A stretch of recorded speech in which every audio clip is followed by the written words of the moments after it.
Hello boys, quick 1k pounds build now during the Prime Day deals and other sales now in the UK on Amazon.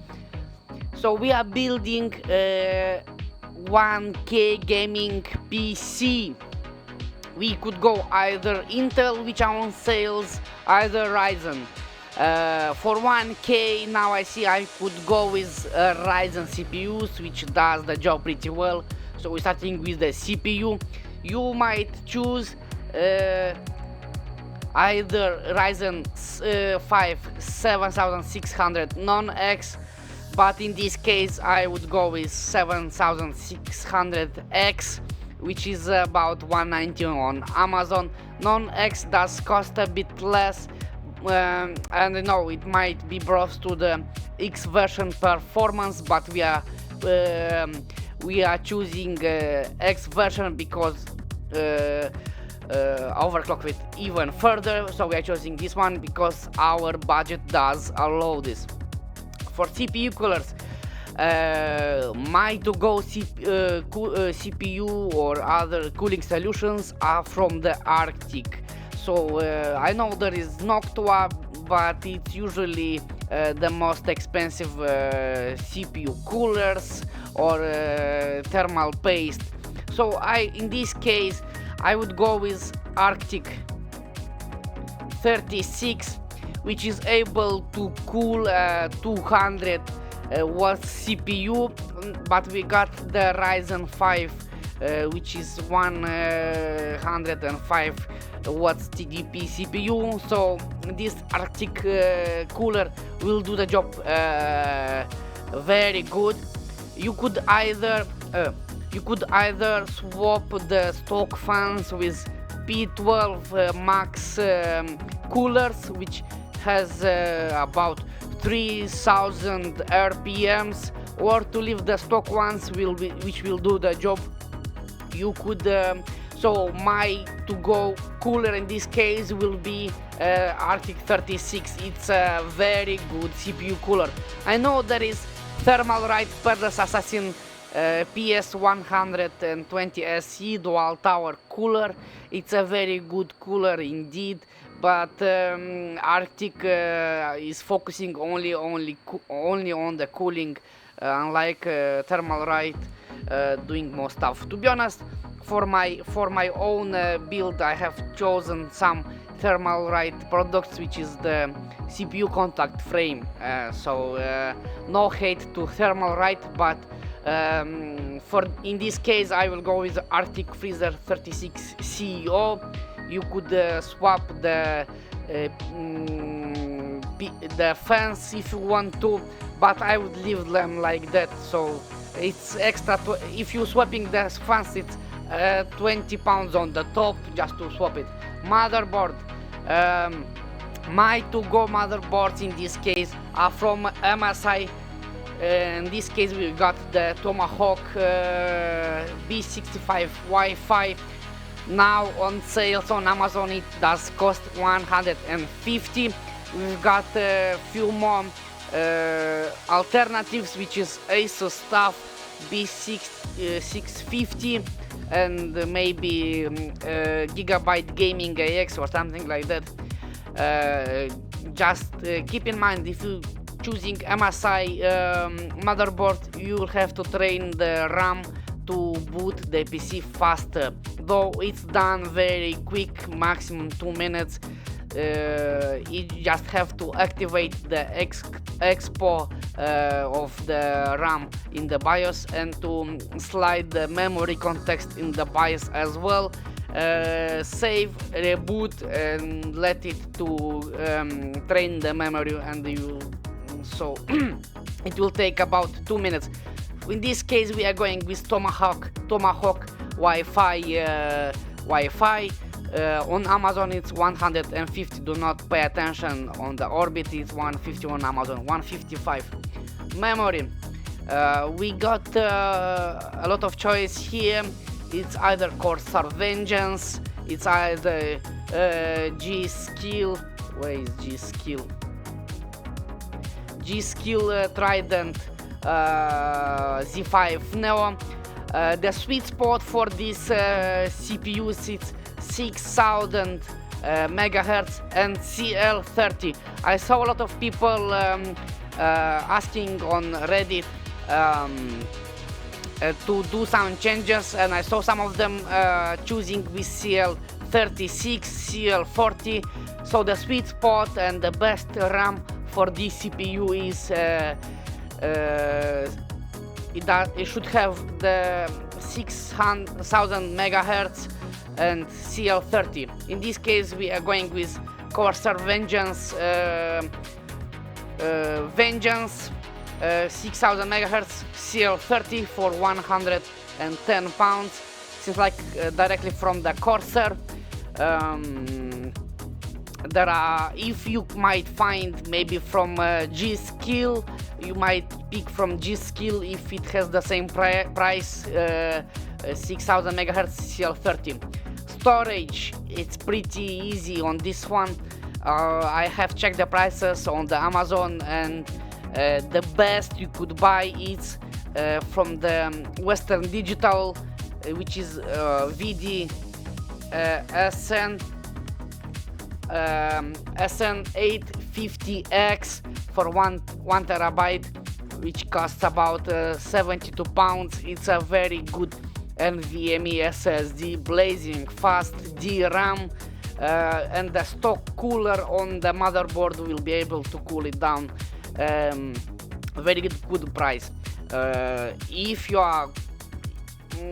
I would have made a system, I would have chosen from SK Hynix P41 Platinum or Solidigm P44 Pro, which is also very, or from Corsair MP 600 or something like that. I'm not sure on the if it's on sale.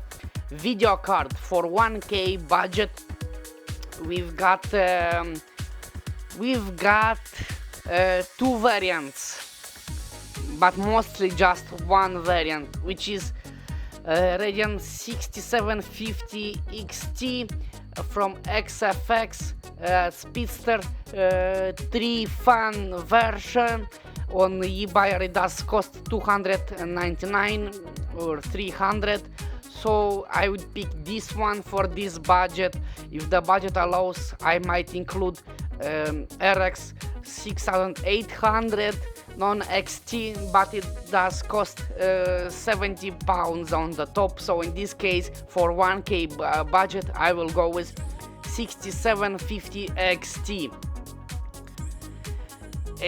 You could undervolt and overclock this GPU, and you'll have a very good performance, very good GPU. The lucky motherfuckers from the USA has even bigger sales for RX 7700XT. Lucky ones. Cases. There are few cases to choose from. It's either Corsair 4000D Airflow, it's NZXT H5 Flow from Montec. In this case, do remember, if you're picking Corsair 4000D Airflow, you need to buy 2 extra fans for the PC. But if you are buying the air cooler, you will need for the top, for the exhaust fans on the top.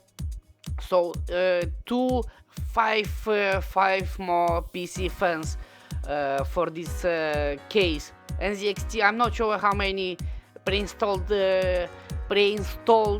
PC fans does it have. In this case, I will choose a very good option, which is Series Thermaltake Series 300 TG, which has 3 pre-installed fans. I've got this case for a build I made, and which just collecting dust in the box.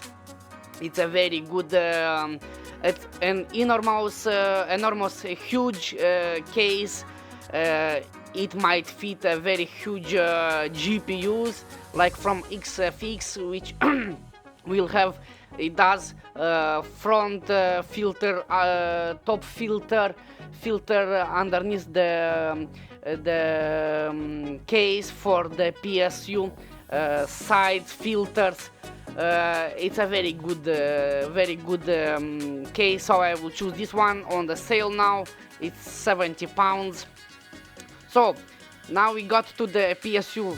Now we see that the estimate wattage draw will be about 476. If we undervolt and overclock the GPU, we might have the same wattage, maybe a little bit more. I'm not sure about that. But as everybody is saying, we need about 150-250 watts headroom just in case of overclock.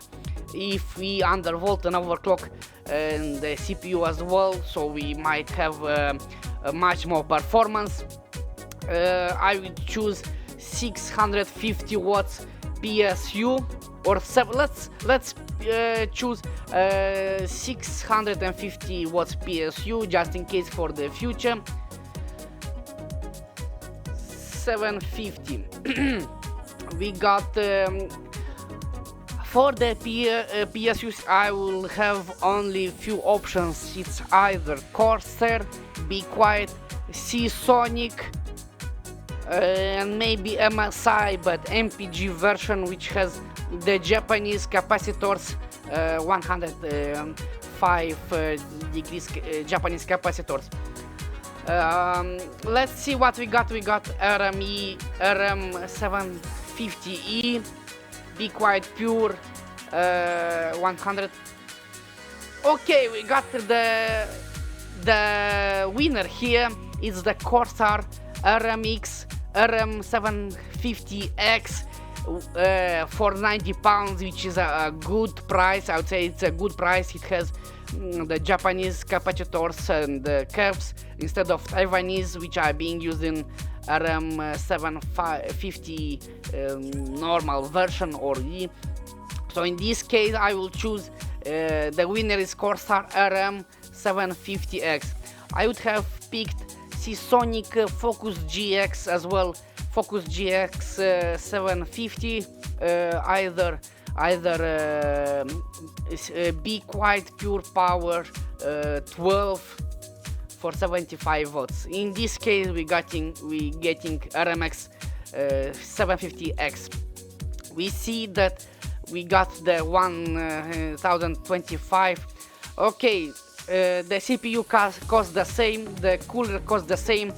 We got to deduct about 20 something pounds from the motherboard, which is 150 something like that.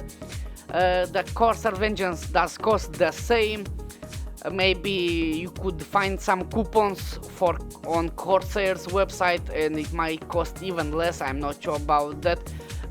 Or if you might check the eBay, they got now some 15% off coupons, and you might buy for even less. I have bought exactly the same kit of RAM for my brother, but with Intel XMP mold for £105 with free delivery.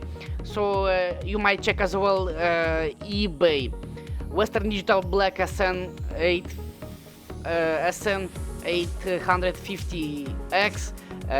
It's a very good CPU. We are leaving the same GPU. It's you might add £10 on the top because it costs about 300. Or you might check on the eBay with some discounts. It might cost 290. Yeah, go to eBay, use the coupon for 15% off from the eBuyer, and it will be about 290. You might go with either cases you wanted, though I have chosen Thermaltake Series 300TG and PSU RMX. Do not forget to add the thermal paste. Maybe you have some thermal paste left in your drawer. In this case, extra one thing what I would have added to this to this build this thingy. It's such a thing like contact frame. The AM5 does not bend like Intel does. But I would sorry for that, I just drink some coffee on the empty stomach. But in order to not spill the thermal paste on the sides, so I would have chosen contact frame for AM5, 7 pounds, something like that. And as a Serviu thermal paste, I would have chosen I would have chosen MX6 or MX4. So boys, buy it now until you have time. See you on another build.